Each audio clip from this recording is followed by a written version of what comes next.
भक्ति मैं रूपी अहंकार को नष्ट करती है।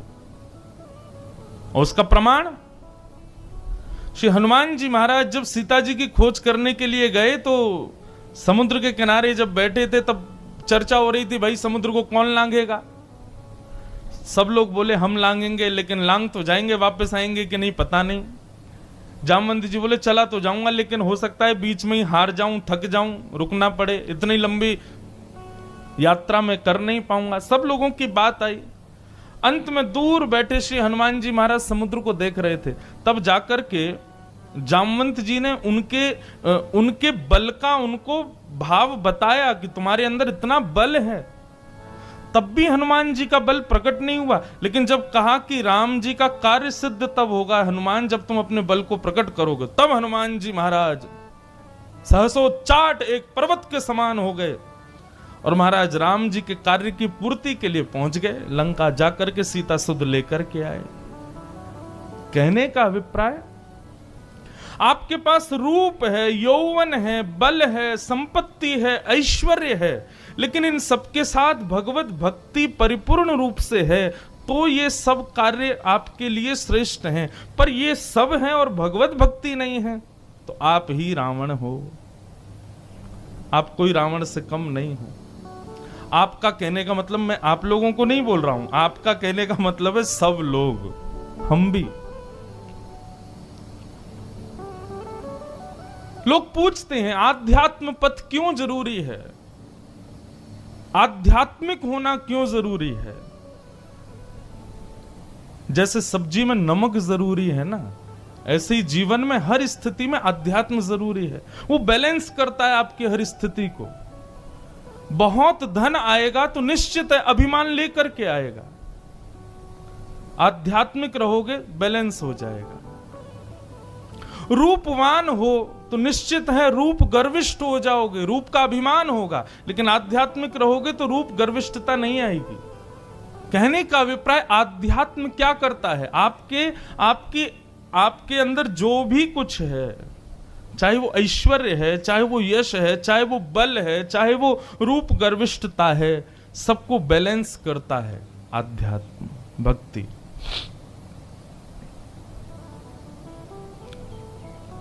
और केवल ऐसा नहीं कि आपकी श्रेष्ठताओं को ही बैलेंस करता है, आपके भय को भी बैलेंस करता है। भय ज्यादा हो तब भी भगवान याद आते हैं,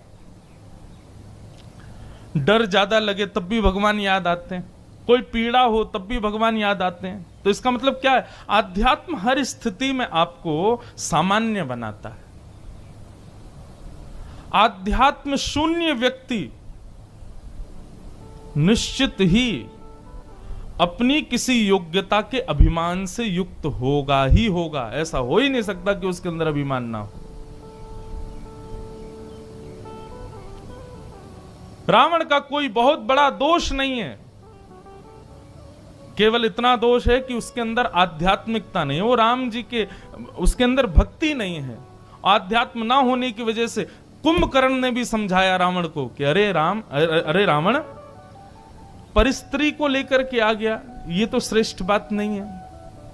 अभी भी समय है, राम जी के चरणों में प्रणाम कर लो। लेकिन नहीं, अपने ईगो के आगे नहीं झुका कभी। और आज ही के दिन प्रभु श्री राम ने उस अहंकार का जो ऐश्वर्य, श्रेष्ठता, बुद्धिमत्ता, रूप गर्विष्ठता, ना जाने कितने अहंकारों से युक्त था, नष्ट कर दिया उसको। हर दशहरा पे बंधुओं, दशहरा मैदान में रावण को जलाने मत जाओ। हम सबके भीतर रावण बैठा है और आप सब जानते हैं आपके अंदर का रावण कौन है। मैं अपनी कथाओं में कहा करता हूं, व्यक्ति के अंदर कितने दुर्गुण हैं ये दो लोग जानते हैं। या तो भगवान जानते हैं या वो खुद जानता है, तीसरा कोई नहीं जानता। अपने भीतर के अवगुण कहें तो एक प्रैक्टिकल कीजिए। मैं हर कथा में लगभग कराता हूं। आज शाम को कथा सुनने के बाद में आप सब लोग जब अपने अपने कक्ष में जाओ सोने से पहले, तो आज एक लिस्ट बनाइएगा किस वस्तु के आपको अपने अंदर क्या क्या कमियां लगती हैं उनकी लिस्ट स्वयं बनाइए। अच्छा, इसमें एक चीज हो सकती है, पता है क्या? मानव का स्वभाव क्या है बंधुओं? वो अपनी अयोग्यताओं को सदैव छुपाने का प्रयास करता है। जैसे कि किसी को क्रोध बहुत आता है तो वो बार बार ऐसा प्रयास करेगा कि मैं सबको ना बताऊं, सब जगह मेरा प्रकट ना हो कि मुझे क्रोध बहुत है। किसी व्यक्ति को देख के ईर्ष्या होती है तो अपनी ईर्ष्या को छुपाता है, अपने अवगुणों को छुपाने का प्रयास करता है। आज शाम को कथा के बाद आप सब लोग जब अपने अपने कक्ष में जाओ, अपनी अयोग्यताओं को लिखिएगा, अपनी दुर्गुणताओं को लिखिएगा, और रोज सुबह उठने के बाद आपका जो भी नियम होता है उसके बाद रोज अपनी अयोग्यताएं पढ़ा करो, मेरे अंदर क्या क्या है। मानव का स्वभाव क्या हो गया? अपनी अच्छी पिक्चर्स को फ्रेम करा के रखेगा, अपनी अच्छी अच्छी चीजों को हाईलाइटेड रखता है। ये मुझे मेडल मिला, ये मुझे उपहार मिला, ये मुझको वहां पर उस समाज से मुझको वो मिला, पुरस्कार मिला, सबको हाईलाइटेड करता है। अपने घर की सारी अच्छी अच्छी पिक्चर्स को पूरे घर में लगाता है, लेकिन अपनी अयोग्यताओं को सदैव छुपाता है, अपने दुर्गुणों को सदैव छुपाता है। इसीलिए वो दुर्गुण सदा उसके अंदर बने ही रहते हैं। कहते हैं ना कि डॉक्टर के सामने जाओ तो अपने सारे जो भी तुम्हारे साथ हो रहा है सब बताओ, तभी तो औषधि मिलेगी।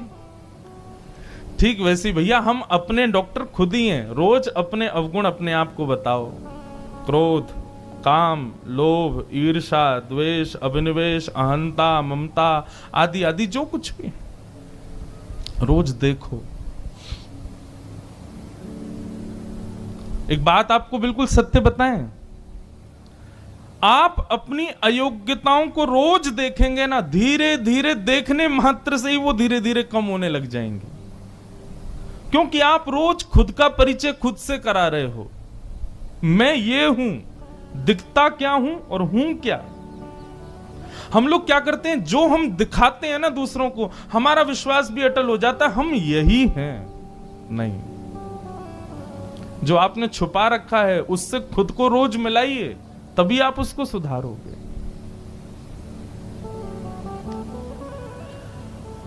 तो भैया आज दशहरा है, ज्यादा नहीं तो किसी एक रावण को अपने भीतर से आज नष्ट जरूर करिएगा, तब हम आपको कहेंगे हैप्पी दशहरा। आपको दशहरा की बहुत बहुत शुभकामनाएं। दशहरा मैदान में रावण मार के क्रैकर्स फोड़ने से काम नहीं चलेगा। अपने भीतर के अवगुण रूपी रावण को नष्ट करो, ध्वस्त करो। भागवत का महत्व क्या है, महात्म्य क्या है, क्यों सुनी जाती है भागवत?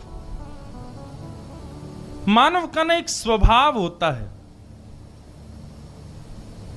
जब तक उसके अंदर महत्व बुद्धि नहीं आती तो वो वस्तु को महत्व देता भी नहीं है। जैसे कि पता चल जाए कि इसका महत्व क्या है, हम उसको महत्व तभी देते हैं। बिना महत्व जाने महत्व हमसे दिया नहीं जाता। और आजकल तो महत्व बुद्धि बहुत ज्यादा ही हो गई है।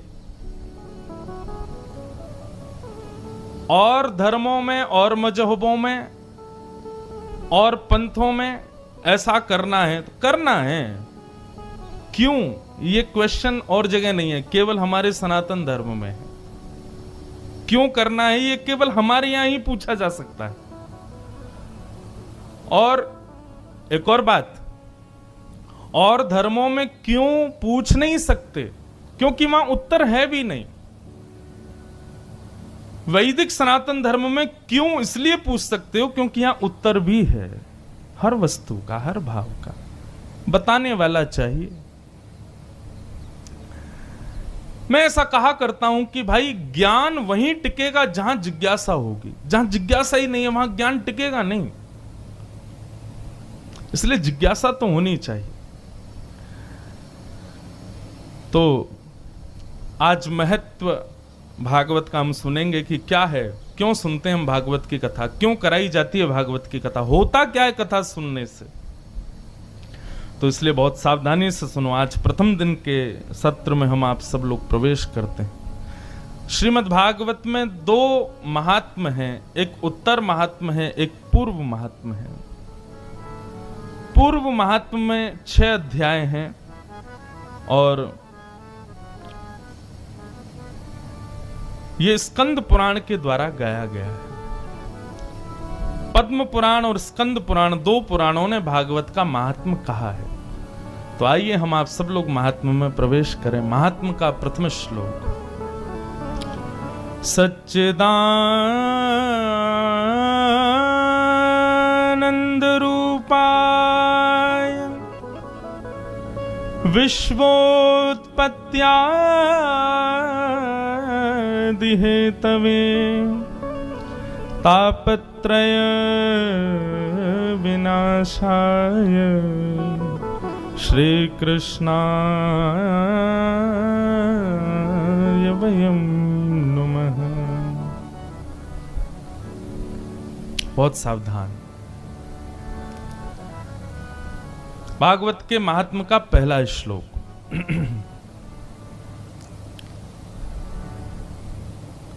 यहां पर भगवान का परिचय कराया गया।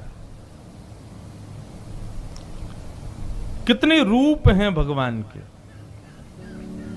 3 रूप, सत्य, चैतन्य और आनंद। यदि सत्य, चैतन्य और आनंद ये 3 स्थितियां आपकी बुद्धि में नहीं है तो आप कितने भी ठाकुर जी की सेवा कर लो, कितने भी मंदिरों में चले जाओ, आपका जाना व्यर्थ मात्र है। परंतु सत्य, चैतन्य और आनंद ये तीनों स्थिति यदि सर्वथा आपकी बुद्धि में विद्यमान है तो आप वृक्ष में भी नारायण को प्रकट कर सकते हो, खंभ से भी नृसिंह को प्रकट कर सकते हो, नदी से भी शालिग्राम प्रकट कर सकते हो। तो बुद्धि का मतलब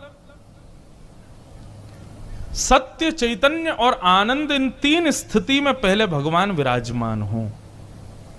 सबसे पहली बात, भगवान सत्य हैं। सत्य, सत्य का मतलब त्रिकालाबाधित। हम नहीं थे तब भी वो थे, आज हम हैं तब भी वो हैं, सब चले जाएंगे तब भी वो रहेंगे। वो सत्य हैं। भगवान का प्रथम स्वरूप है सत्य। सत्य का एक स्वभाव होता है बंधुओं, उसको कितना भी छुपाओ आप, वो छुपेगा नहीं, अपने आप प्रकट हो जाएगा। सत्य को कितना भी दबाया जाए वो रुक नहीं सकता। जैसे प्रकाश, कितना भी आप रोकने का प्रयास करो वो इतना सा भी स्थान देख लेगा तो वहां से भी प्रविष्ट हो जाएगा। ठीक वैसे ही सत्य है। ठाकुर जी सत्य हैं। एक माइनर होल की जरूरत है बस, और वो होती ही है, वहीं से वो प्रविष्ट हो जाएंगे प्रकाश के रूप में। तो सत्य का स्वभाव है, वो रोके से रुकता नहीं। भगवान का स्वरूप है सत्य। सबसे पहला सत्य। दूसरा चैतन्य। ठाकुर जी चैतन्य हैं, उनके प्रति जड़ बुद्धि मत रखिए। बंधुओं, भागवत में हर प्रकार की बुद्धि वाले व्यक्ति का समाधान है। ज्ञान परख उसका भी समाधान है, भक्ति परख उसका भी समाधान है, भाव परख उसका भी समाधान है, तर्क वितर्क कुतर्क परख उसका भी समाधान है। इसलिए हर प्रकार से आप समझिएगा, भगवान का पहला स्वरूप सत्य है। लेकिन सत्य कई बार ऐसी जगह नहीं बोलना चाहिए जिससे अनर्थ हो जाए। समझ रहे हैं बात को? सत्य भी कहां बोलना है, कब बोलना है, कैसे बोलना है, किस तरीके से बोलना है, यह आध्यात्म सिखाता है। छोटा बालक होता है, उसको बचपन से वो बचपन से सत्य बोलना ही जानता है और वो सत्य का ही आश्रित होता है। रोता रहता है तो पिताजी कहते हैं तू शांत हो जा, मैं तुझे चॉकलेट दूंगा।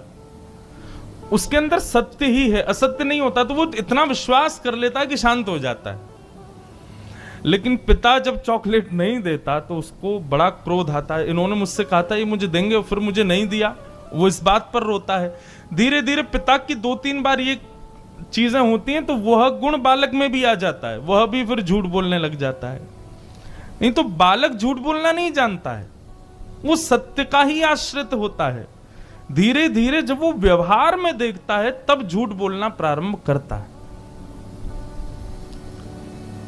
सत्य कहां बोलना है, कैसे बोलना है, कब बोलना है, ये आध्यात्म सिखाता है।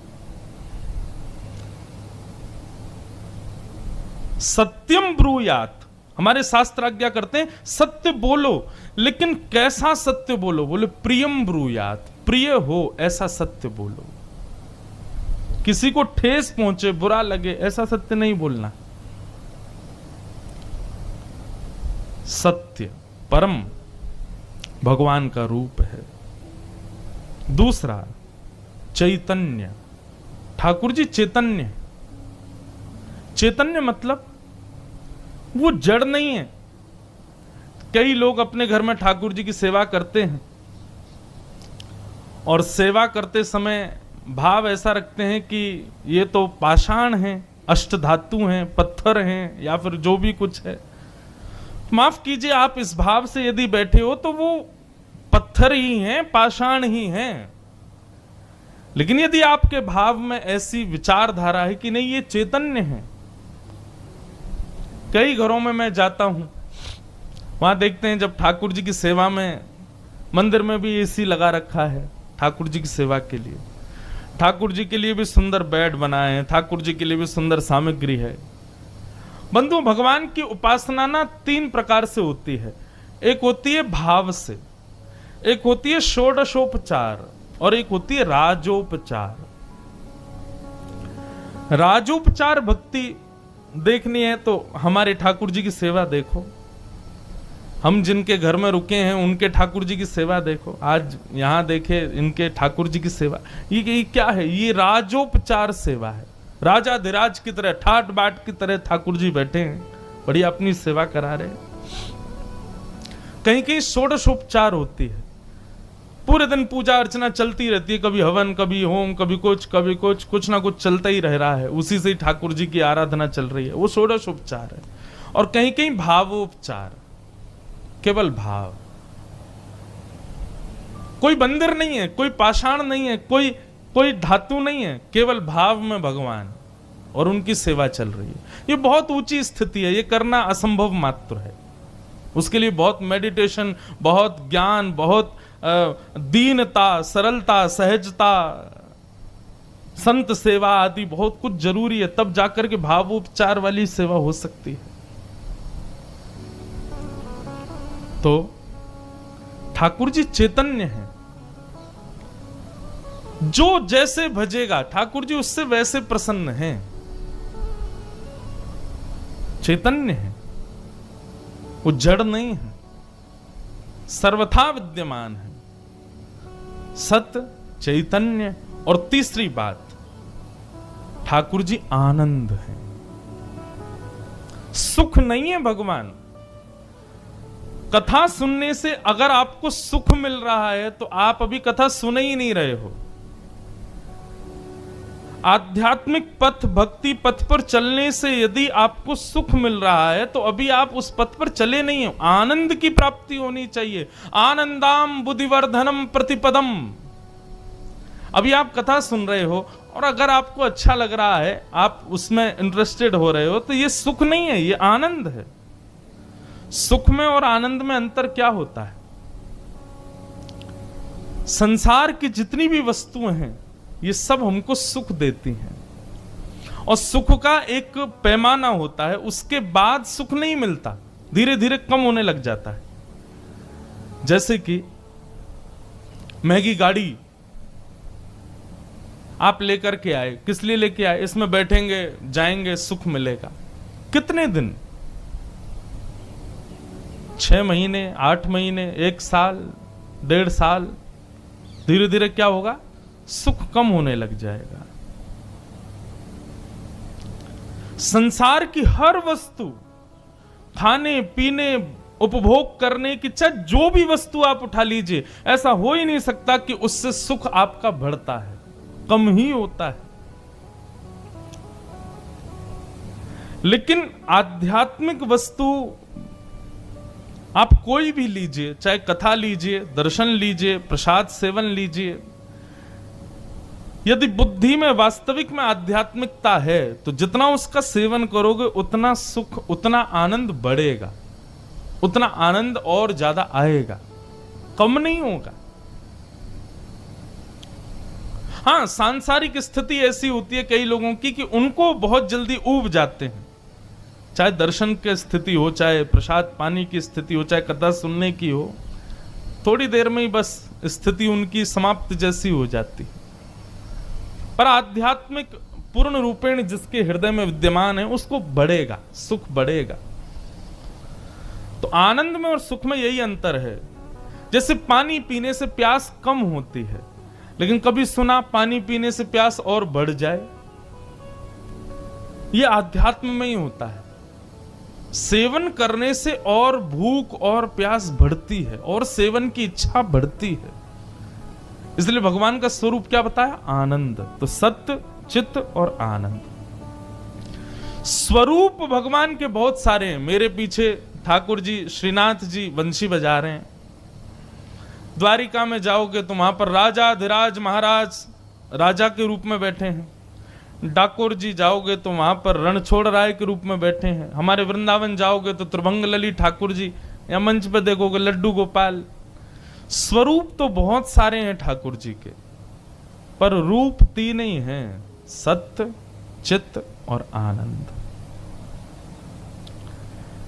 सत्य श्रीनाथ जी भी हैं, सत्य गोपाल जी भी हैं, सत्य द्वारिकाधीश भी हैं। चैतन्य श्रीनाथ जी भी हैं, गोपाल जी भी, द्वारिकाधीश भी हैं। और आनंद ये भी हैं, यह भी हैं और द्वारिकाधीश भी हैं। कोई अंतर नहीं उसमें। सच्चिदानंद रूपाय, ये भगवान के 3 रूप। 3 भगवान के कर्म हैं। क्या? विश्वोत्पत्त्यादि हेतवे। ठाकुर जी का पहला कर्म विश्व को बनाना, दूसरा कर्म विश्व का पालन करना और तीसरा कर्म विश्व का संहार। इसकी पूरी ब्रीफ जानकारी आगे भागवत में आएगी। ठाकुर जी कैसे सृष्टि बनाते हैं, कैसे पालन करते हैं और कैसे संहार कर देते हैं। और तापत्रय विनाशाय, 3 तापों का विनाश करने वाले ऐसे भगवान श्री कृष्ण को हम बारंबार